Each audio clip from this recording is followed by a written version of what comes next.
Hi, everybody. Welcome back to Metaphysical Egypt. I'm Allan Peoples, again with Patricia Awion-Lehman. Our website is horusrising.com, and this is part 4 of our episode on the birthing box and the Ark of the Covenant. We got a lot to talk about today. This is the final part of this particular series, but we're going to continue with the Ark of the Covenant because it's such a powerful metaphor for this incredible, so many different levels of this moment of birth and rebirth and life force, and so many different things that we've been talking about in the first 3 parts. And the one thing we haven't really discussed is, do we think the Ark of the Covenant was actually a device, or was it just a symbol, a metaphor for for all the things we've been talking about?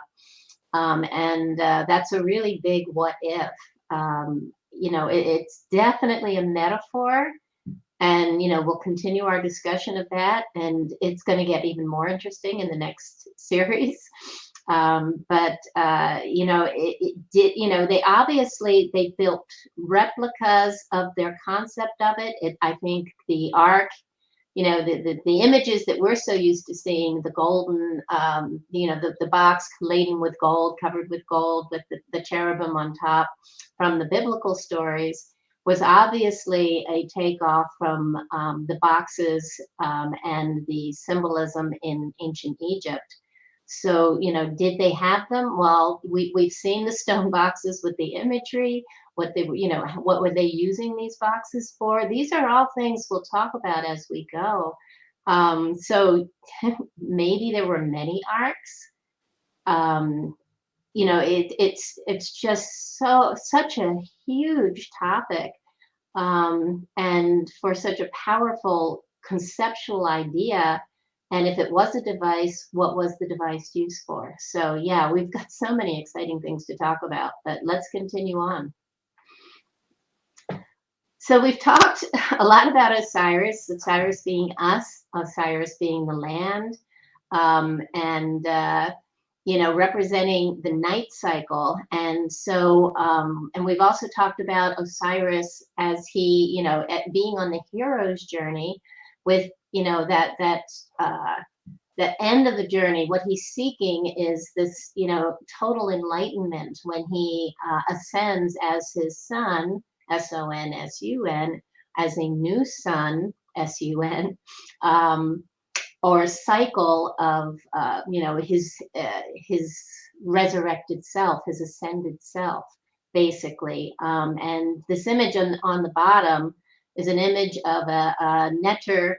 Some have called it Horus, some have called it even Osiris, and it's also been labeled as the netter Nebujer. And this is sort of like that exploded enlightened being, if you will. You can see that it's at its center, it's the scarab, it's the winged scarab, which we've mentioned is that symbol for this enlightened, this new cycle that we're currently moving into. And it's all typified by us, or Osiris, earning our wings and moving into this next resurrected cycle. So keeping that idea in mind, we are all Osiris, and this was prevalent throughout all of the mythology and symbolism within Egypt. And this is from the book of the Hidden Chamber. In Terminus Solis, the upper sky of Ra, or Re, the field of peace, the sky of Osiris and the sky of Re are proximate but ontologically separate, as darkness is always separated from clarity. After the highest spirituality of human servitude has been fulfilled in the kingdom of Osiris, the human Ba of the deceased is transformed in the horizon, the Akhet, into divine Ach of Re, light being, sailing among the other pure beings of light on a bark of Ra, Re, illuminating day and night. The path of Re is eternal, cyclical, and discontinuous, for light and darkness are recurrent. The cycle of birth in the east, full power in the south, death in the west, and rebirth at midnight in the north is represented by the god Nehet. So again, always speaking to these cycles. And here bringing in the concept of the 4 different directions. And if you're familiar with Egypt, you know that the tombs are almost always located on the west, associated with death. And Osiris was known as the god of the west, or the netter of the west. And in the east, of course, is where the sun rises. So everything based on the cycles of the sun rises in the east on the Akhet, giving, you know, that rebirth, a new cycle of the sun, which happens every day, happens every year, happens every great year. Again, fractal cycles within cycles within cycles. What's interesting is we come into full power in the south, and rebirth in the north. And so these things we'll talk about as we move forward, because it has a part to play in even the geography of Egypt, and the Nile and everything else. So that moment when we earn our wings, we could call it, you know, you see this image, and as you might have noticed, we've introduced the symbol of the Simatawi, which is this breath. You know, we're looking again at the lungs and the voice box at the top, and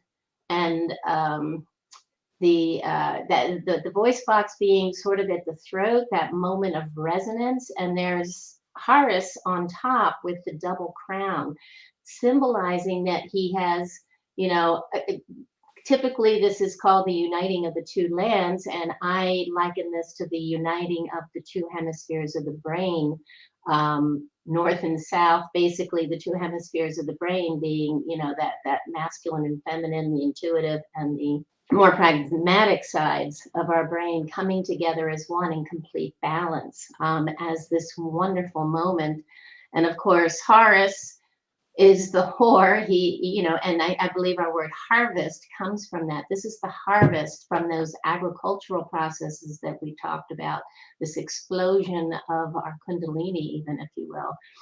And so you can see on either side, these 2 ladies are basically standing on birthing boxes, and below their hands are the Sa, which represents spin and birth. They're the mooring posts. And Taret, who is on the left side, we always see her in the circumpolar stars associated with or acting as the Big Dipper.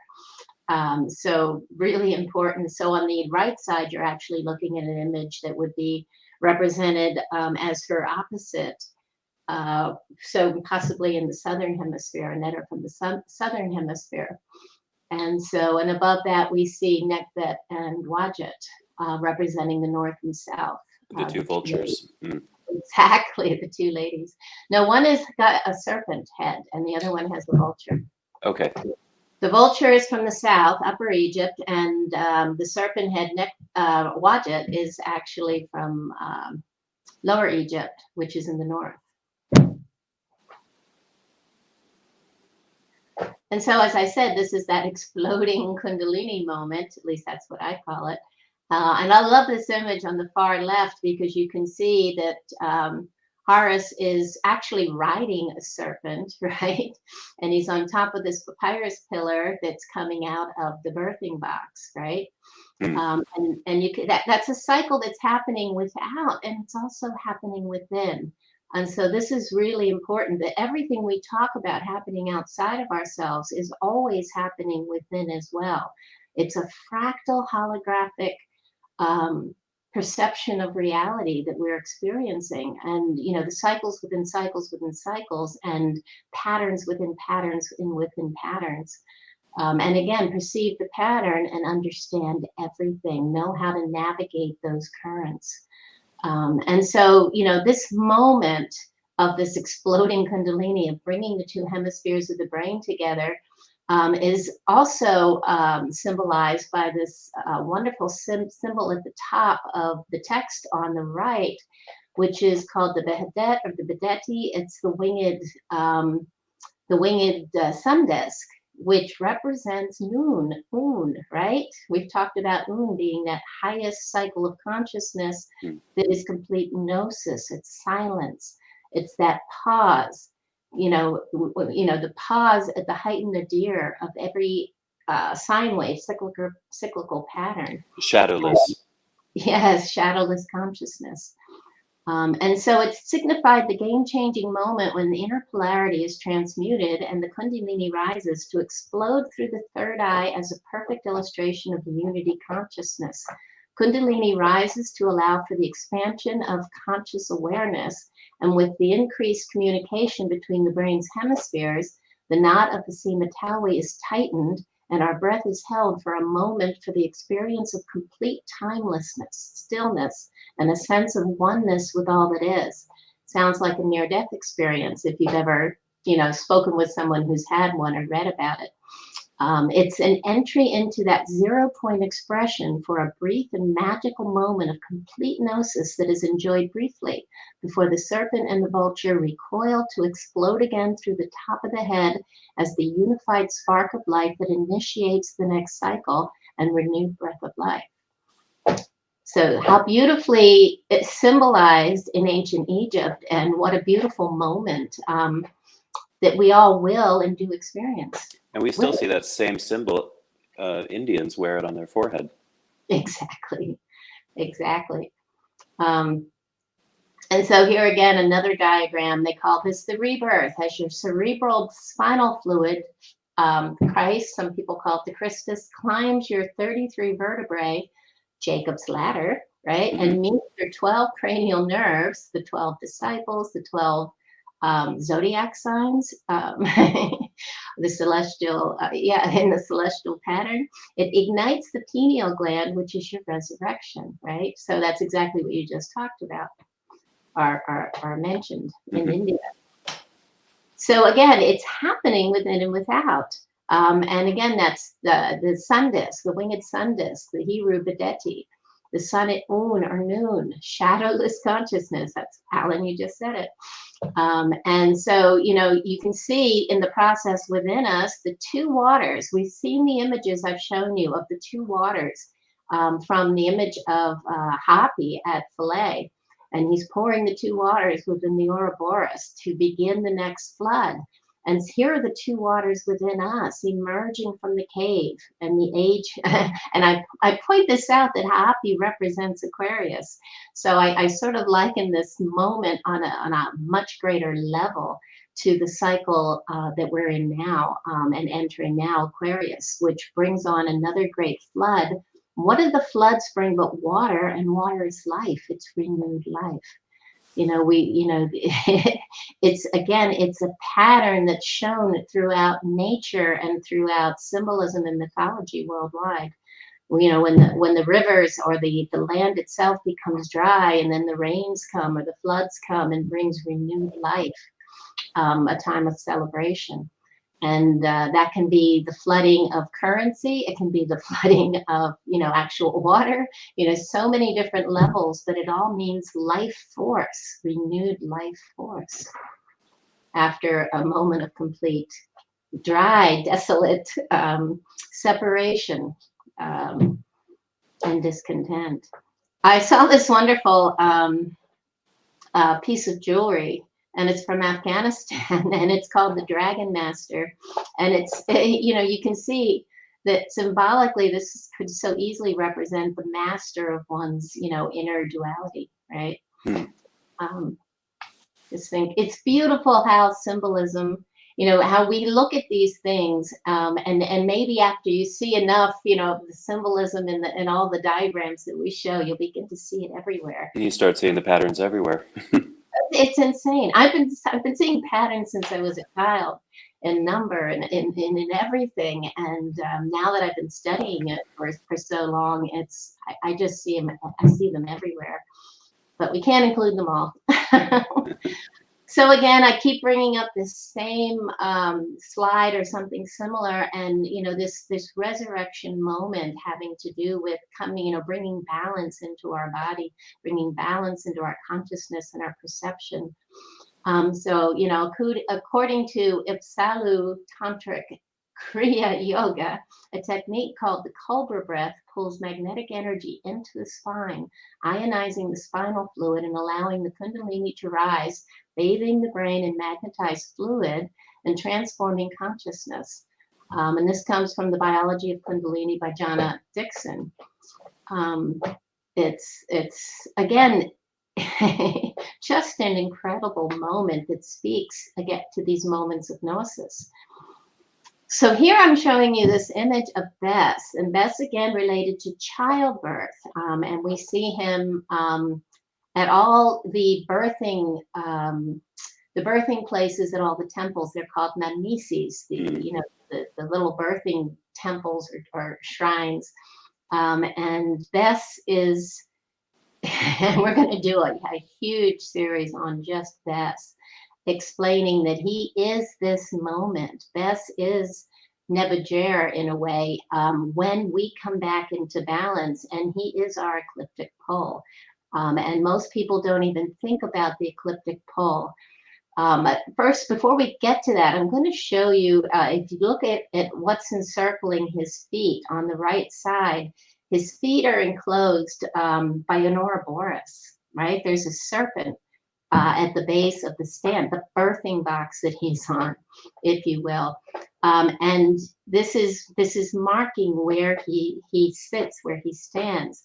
He is that moment of birthing and rebirthing. And what's really cool, I'm showing you an image of what the ecliptic pole actually is. And we've talked about this before, how the Earth is about 23.5 degrees out of balance, right? So we aren't pointed toward the ecliptic pole. The ecliptic pole is the place where all the zodiac signs circle around, right? But we're out of balance, right? So that 23.5 degrees becomes really important. That's the Jed pillar that falls, right? That they do the annual raising of the Jed pillar. Well, it's an annual ceremony, so you know it's happening cyclically. Well, what's really amazing through my research is I found out that at the ecliptic pole is the Cat's Eye Nebula. I find this fascinating. The Cat's Eye hovers at the north ecliptic pole, the spot exactly 90 degrees from the plane of our solar system. So this means that a line drawn precisely at right angles from the Earth's orbit around the sun goes into the Cat's Eye. This also means that this particular this area, NGC 6543, marks the spot around which Earth's axis wobbles in its 26,000-year precession. A sharp compass needle placed in this nebula, the crook of the dragon's curve, with the pencil part of the compass at the current North Star, Polaris, could scribe a circle tracing the location of every North Star in our planet's history. So again, those are the circumpolar stars. We actually have, it's been traced out that we have 7 of them. And remember, we talked about the number 7 and the 7 chakras. This is so huge. This is our circle of perception. And at certain times, twice within a 26,000-year cycle, if you believe it's that or close to it, 2 times we actually will come back into balance approximately every 12,000 years.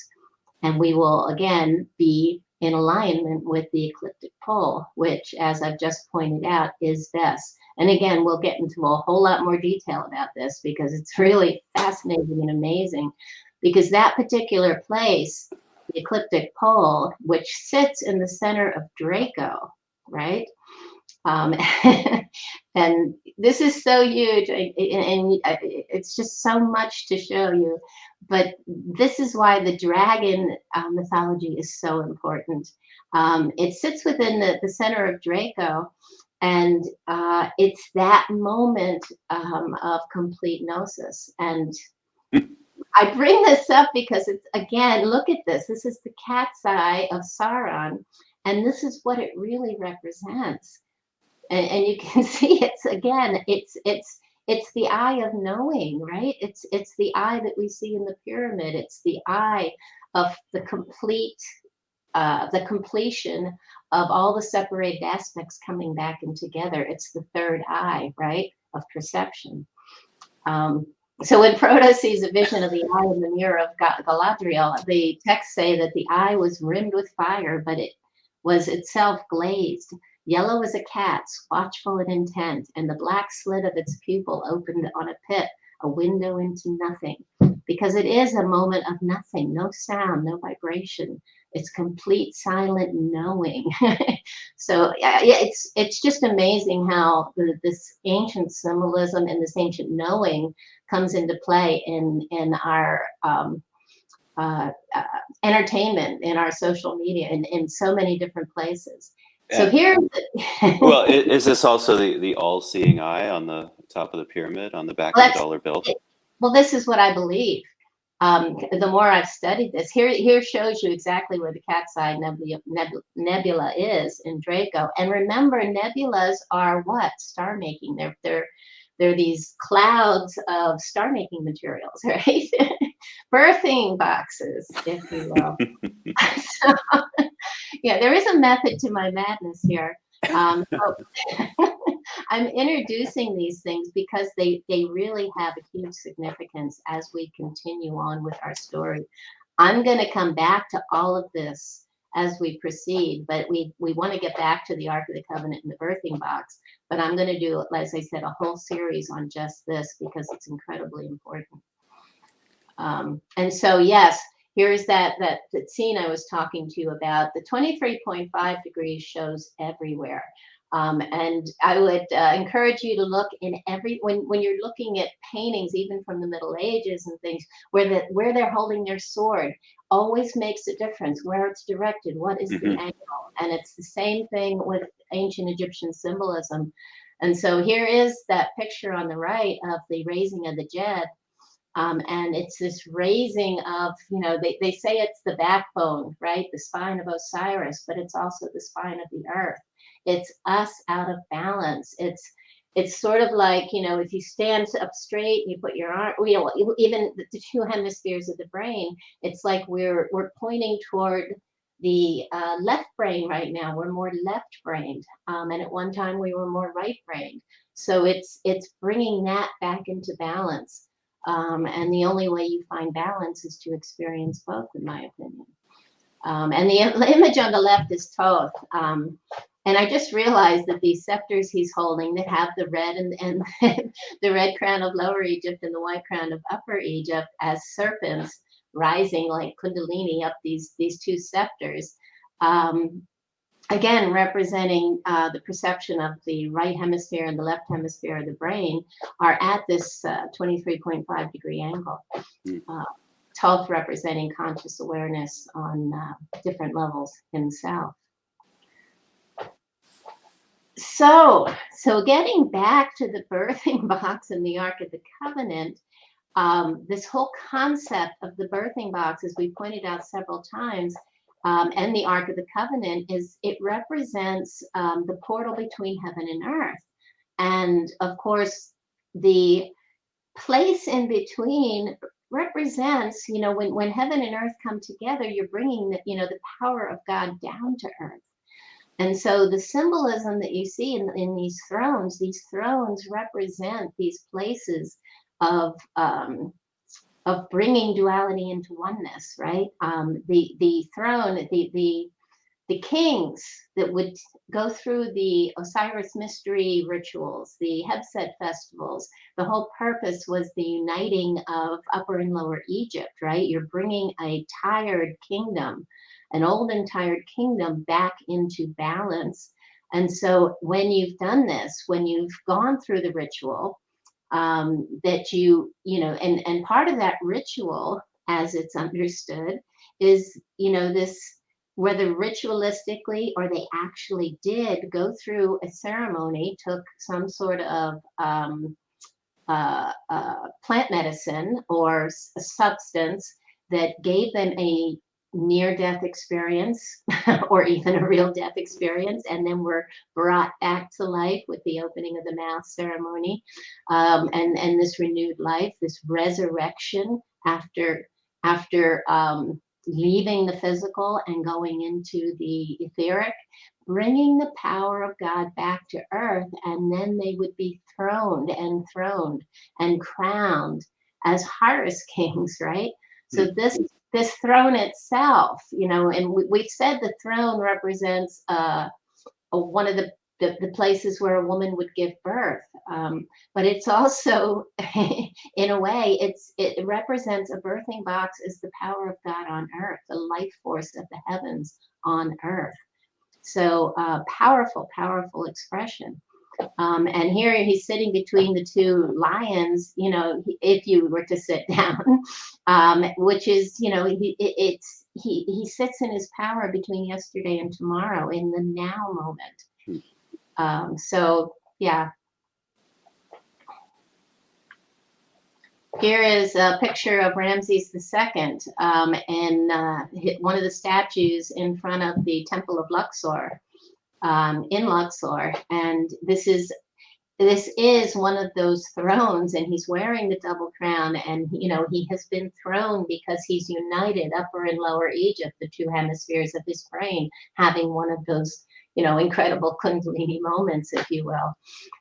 So yeah, when they achieved the unification of the dual opposing currents symbolized by Upper and Lower Egypt within themselves, they earned the right to rule by bringing the power of the Neru as the forces of nature back to earth.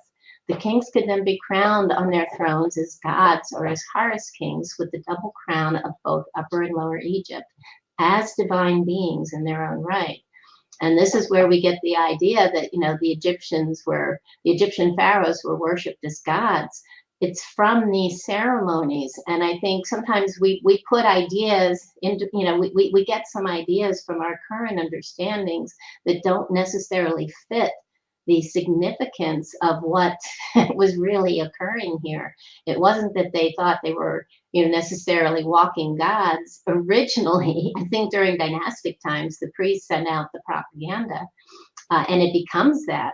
But I think originally this was more about their focus on the significance of bringing oneself, and this is for everyone, back into balance. It becomes a ritual. It becomes, iconography on the walls of the temples to describe what supposedly is happening and done. But I believe at one time they were performing and doing these real rituals and experiencing those moments that so many here are doing with plant medicine and through astral projection. And, I've had experiences like this, and it's just mind-blowing to experience the, the non-physical, and then come back with that experience and bringing it back into, your lives here, which, we're living the illusion, but when you bring that knowing back of experiencing the non-physical, it does change your life in so many ways. So here is a wonderful illustration of an ancient Heb Sed. And what's cool about this is from the reign of Narmer.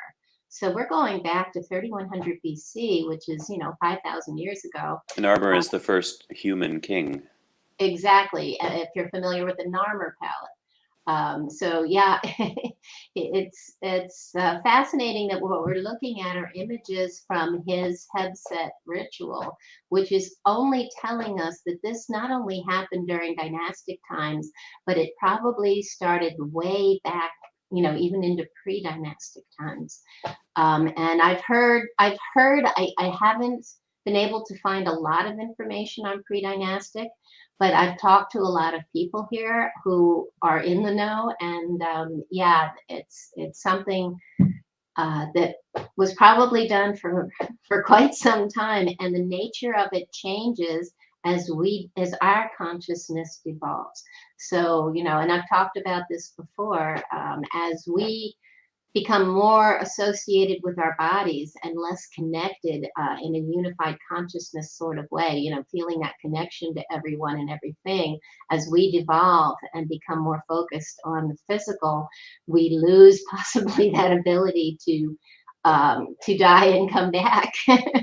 And so I've heard that, and this is actually throughout, tribes in Africa, where when a king got to be, a certain age, they'd actually kill him. They say they'd kill him to open a space for his son or someone else to be king of the tribe or king of, be the pharaoh. And I think this may have happened at some point, and then it's like, okay, let's make this a ritual, because of course the king didn't want to die. But again, that's only theoretical. But we know these things have occurred. So yeah. So as the Heb Sed pillar rises, this is what we're looking at. It's Horus sitting on the far left. He's on the papyrus pillar, and on the right, this is actually from Turkey. When I was in Turkey, we went to a site. After we had been at Göbekli Tepe, we went south, and this was on the top of like a little hill, mountain, whatever. But I couldn't believe it. Well, of course I could believe it, but this beautiful eagle on this wonderful erect pillar. And it's something we saw at other places in Turkey. So again, it's that same symbolism, and it's basically all over the world. The center picture here, you see Horus standing on the papyrus pillar. In between, on the left, Sothis, the cow, Sirius, and on the right is Osiris as Orion, waving goodbye and taking, on his way on the hero's journey. And I think what's fascinating, of course, in the center, Horus has the double crown, of course. So it's that moment, it's it's that moment of shadowless consciousness. But Osiris is waving goodbye to that. And I believe, too, he's waving goodbye to the feminine or the matriarchal perception of consciousness, which is, on the other side. So it's like we experience both hemispheres of the brain, right? So he's waving goodbye to the night cycle and that moment of silence, and then he's on his way to journey into the night cycle, which is what we're in now, or hopefully coming to an end of.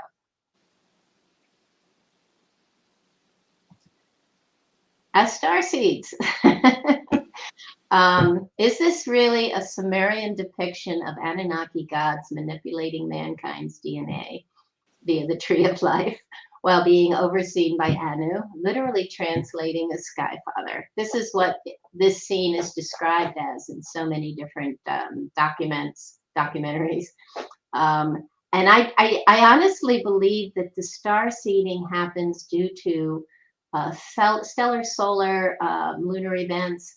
I believe, things like solar outbursts and supernovas and micronovas all, spit out radiation that, as beings that are electrical, we're electromagnetic beings, radiation will have an effect on us. And I believe that is what's changing our DNA. And of course, there's so much more we're going to introduce about what's happening in the world today, the galactic field, the galactic breath from the center of our galaxy that occurs every 12,000 years, and how does that affect us? So again, introducing this thought that, maybe these patterns of moving, migrating through these cycles has more to do with, electromagnetism and what's, than it does, with actual beings coming down to Earth and physically operating us and changing our DNA. Right, exactly. But just a thought, just putting it out there. I also like that in this Sumerian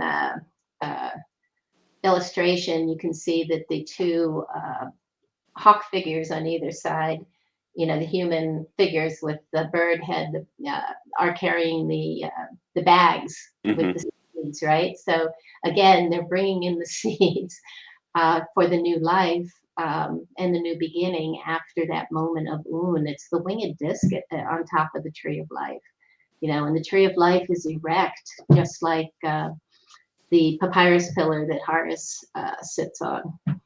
So I think it's a similar understanding that we're actually looking at.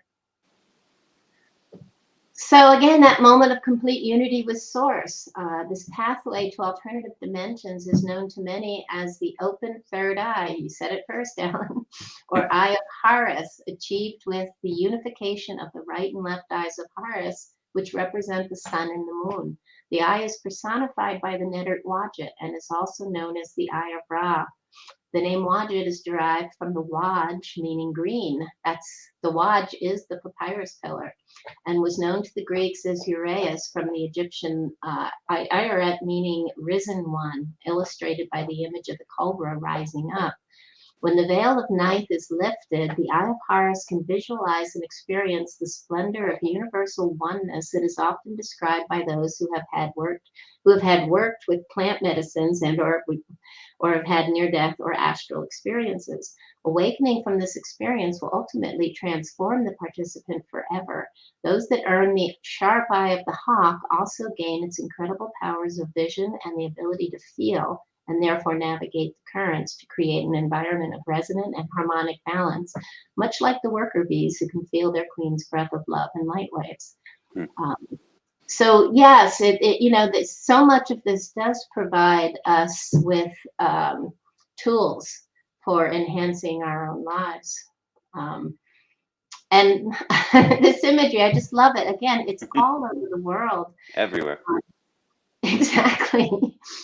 So the totems here, I love the one in the center. It is a modern totem, but look, it has the scarab beetle on the bottom.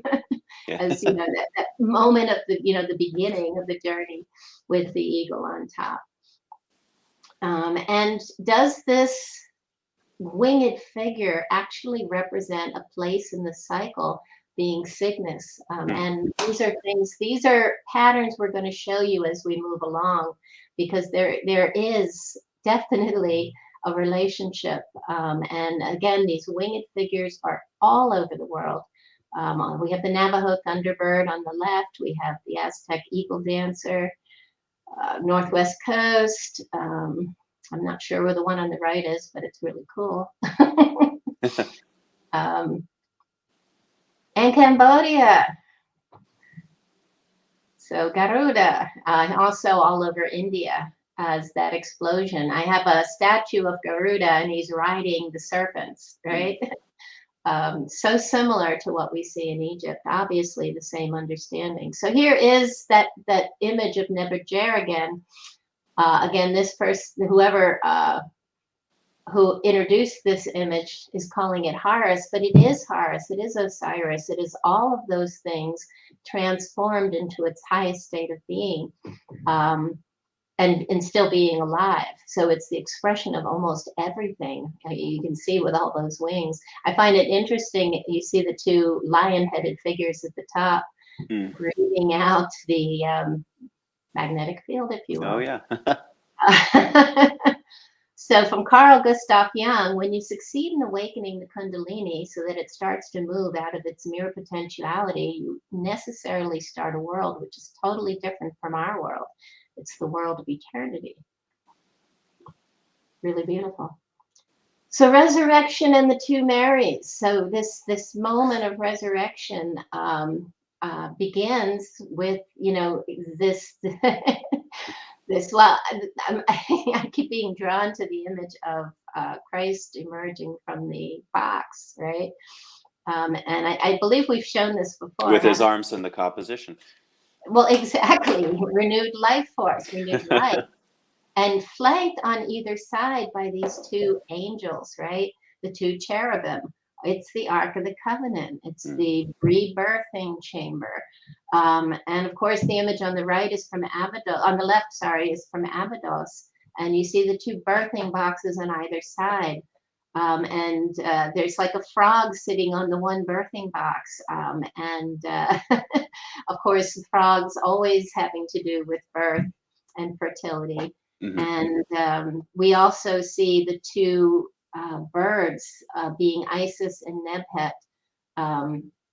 And they're restoring the life. They flap their wings and restore life to the inert body of Osiris, and of course his phallus, so that he can unite with Isis for a virgin birth, if you will, of the new sun, Horus. Joseph Campbell once described myth as something that never was, yet always is. I love that. So mythology is truly referencing formulas within our eternal breath of life. It's formulas and patterns, and showing us how to navigate these patterns to enhance and even help us on our own hero's journeys. So when Isis is flapping her wings again, this is really like the Earth's magnetic field coming back into full strength. Yes, thanks for pointing that out. Yeah, we showed you the images several times of the magnetic field being the wings of Isis and Nebhet.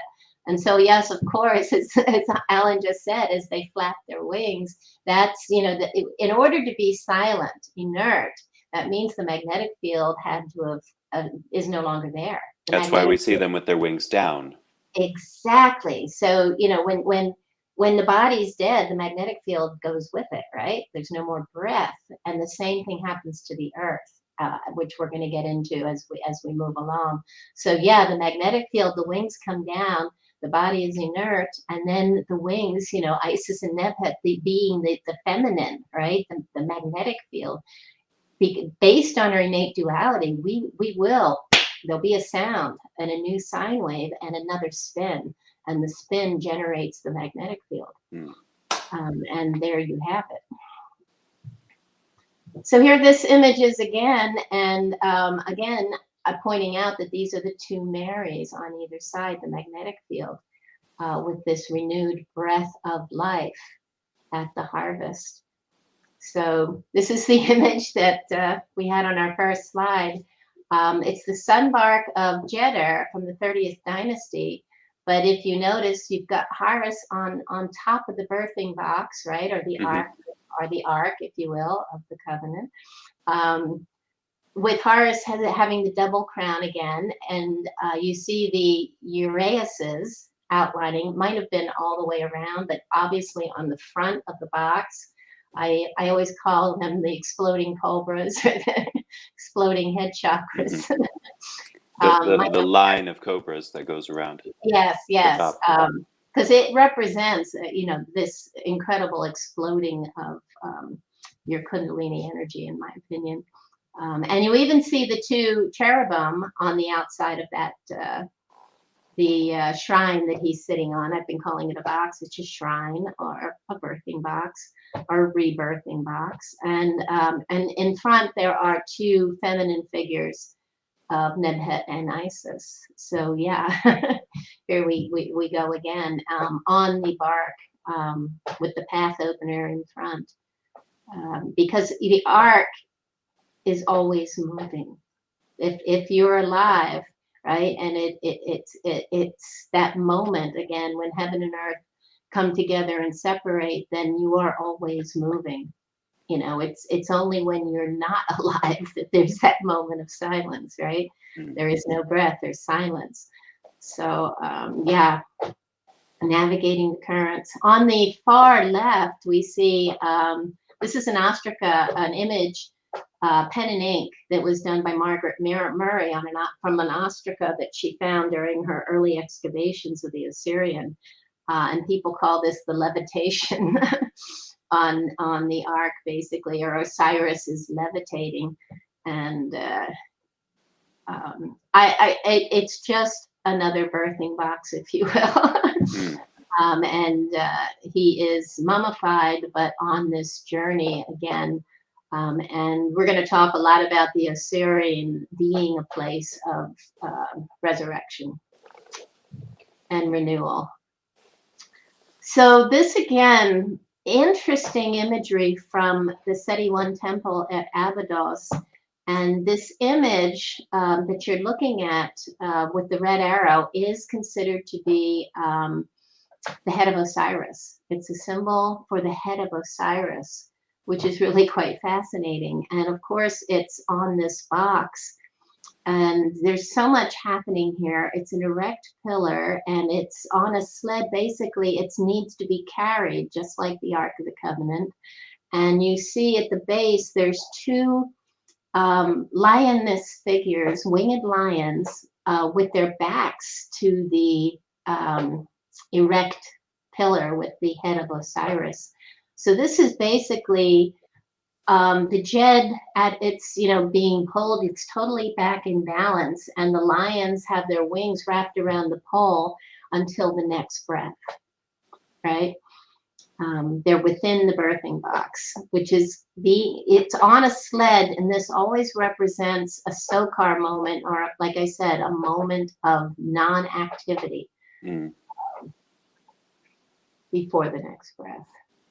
Here you see it, and you can actually see the head of Osiris if you look closely on top of the blue pillar. There's the face, and you can see a little beard coming out. And again, it's sitting on a birthing box.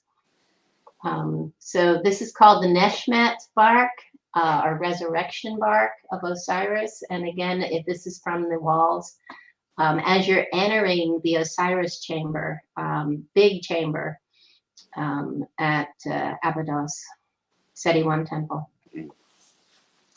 So this this I find even so amazing. This is an image on the far left of Amun and the mother of King Amenhotep III. That was Akhenaten's father. The mother being Mutemwiya, Mut in the divine bark, and she's sitting on a bench supported by Selket and knife, and they're also sitting on a bench that represents heaven as the celestial sphere. So where I have heaven written out here, that little bar is the symbol for basically Nut, or the heavens, right? Mm-hmm. And this is a symbol. This is all about this. This is political, that has its roots in something far more significant, in my opinion. But you can see above. You see, there's the winged sun disk above. So this is an important moment when the masculine and feminine come together. You have a figure which is representing the physical, or earth, and then you have the masculine god, the netter, which represents the heavens. So again, heaven and earth are meeting, right? For that moment of complete silence, when he is feeding her, right? Atum holds the ankh to the nose of the pharaoh's wife so that she may breathe in the new king. So she's actually, this is Amenhotep's mother, who is shown here to show to the people, to the world, that his mother mated with a god to give birth to him. So that proves his divinity. So this is all related to this period of time when the wives of the pharaohs were called God's wives, or God's wife of Amun, and it always is referring to these myths of the divine birth of the king. So this is also taking something, we talked about how they go through the Heb Sed to prove that they're gods, they're ascended Osirises as Horus kings.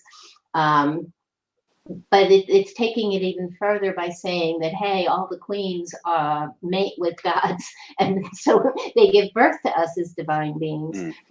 So it's almost a political thing, but they're really showing this again. What we're looking at here again is a birthing box. The two netters, Knife and Selket, are, they're holding their feet. This scene is at the Temple of Luxor in the back. And it's really, to me, it's just absolutely incredible. John Anthony West pointed out this scene as being the Annunciation. Well, yes, exactly. This is the Annunciation is about the womb, basically, when it's spoken about in Christianity, the womb of Mary containing divinity. Right. Well, this is showing that the womb of the wives of the pharaohs, right, or the mothers of the pharaohs, if you will, the wombs are containing divinity, right, the power of God on earth. So here it's showing us that the woman's womb itself is an Ark of the Covenant, right? It's holding divinity. It's a birthing box. That's incredible. So if it's the woman's womb, you're bringing a whole new concept you know, and I've already showed how in ancient Egypt, the womb of the woman is the most sacred thing. Mm-hmm. So you can see now the relationship. This is hugely important. The little image next to that one on the left is also a similar, very similar, not quite the same, scene of Hatshepsut's mother, Ahmos and Amun giving birth to Hatshepsut. So this was done during the 18th dynasty.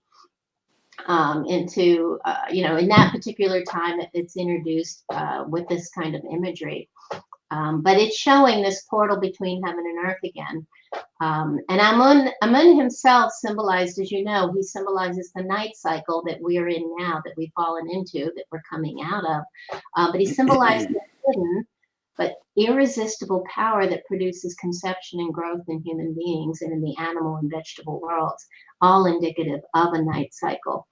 But in my opinion, this isn't about just the pharaohs. This is showing that we're all divine, that birth itself, birth, you know, from, you know, the physical birth is you're basically being born. Where does that, you know, where does that spark of life come from but heaven, right? It's breathed in by the gods. We are all divine. It's showing us our divinity, in my opinion. And one more thing, you pointed out before to look at the negative space in an image. And if you look at this particular image, you see a skull. Where are we looking? John Anthony West pointed this out. If you look, just like under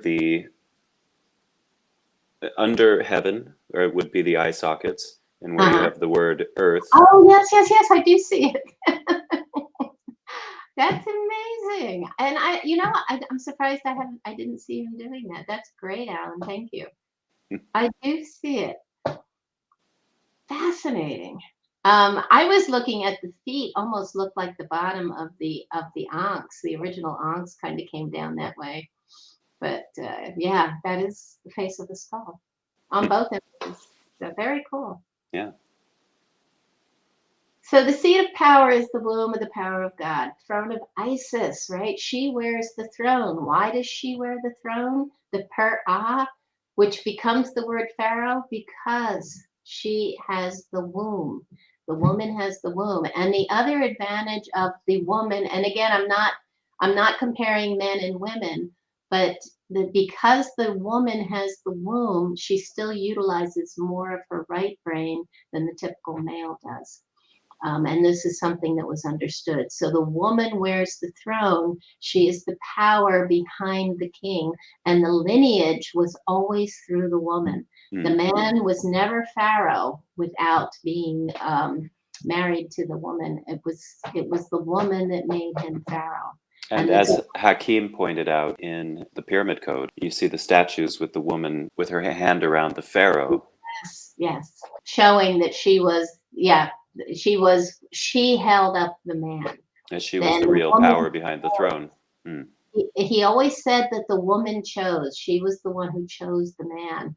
But of course, that became political as time wore on in dynastic times. And so many of the kings married their mothers or their sisters or their cousins because they wanted, that was the person they wanted to project as pharaoh. This image on the left is called Theotokos. It's the bearer of God who had the sublime honor of carrying God incarnate in her womb to be exceptionally and perfectly holy. And again, referring to that, I think this is where we get the idea of virgin birth, because virgin, the ancient word, was confused a little bit with the word for purity, and that purity of the divinity of, the womb itself. So we're all born from a virgin womb and we're all gods, right? And we knew this, right? This is again the concepts that have been kept hidden from us. And the Vatican throne, I love it. And you can see serpents entwined on the back, and of course you have these two cherubim on either side. It's a birthing box. It's a throne. And this is actually on the right, an image of the Annunciation that Alan was just talking about with the unicorn.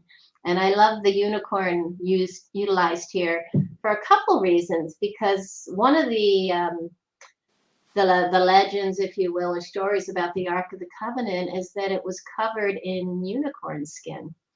But at any rate, this is the unicorn has always represented the feminine, the purity, and also a symbol of Scotland, which we've talked about in the past. So, you know, the feminine versus the masculine, or the right hemisphere, the brain versus the left. And then, of course, here we have an Ark of the Covenant. And the Catholics call Mary the Ark of the New Covenant, of the New Jerusalem. And so what are we really talking about here? And we are going to go more into that, into the idea that there are two arcs of the covenant, one being masculine and one being feminine currency. And so here's another image. It's a modern image. Well, it's not that modern. It is somewhat modern on the inside here.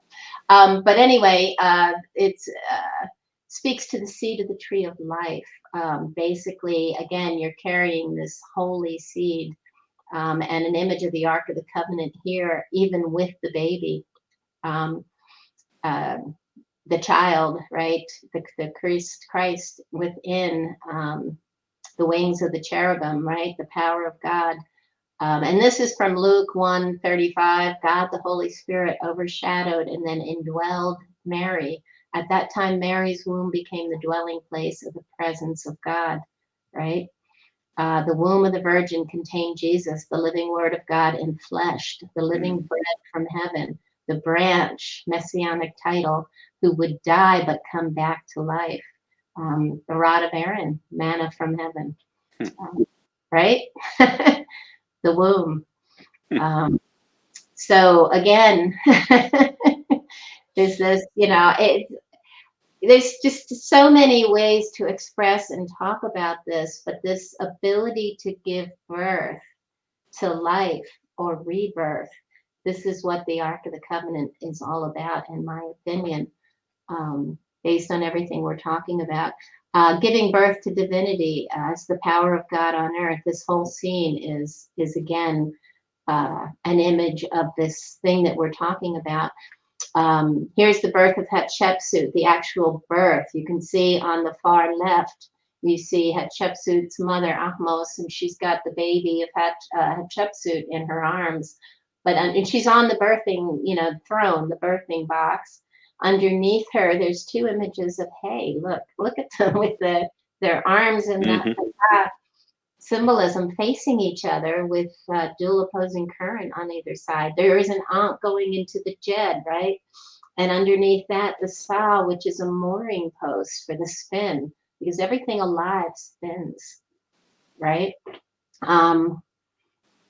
And of course, the mooring posts are related. We always see the Sa with Taret. So I'm not shocked at all to see the image of Taret and Bess.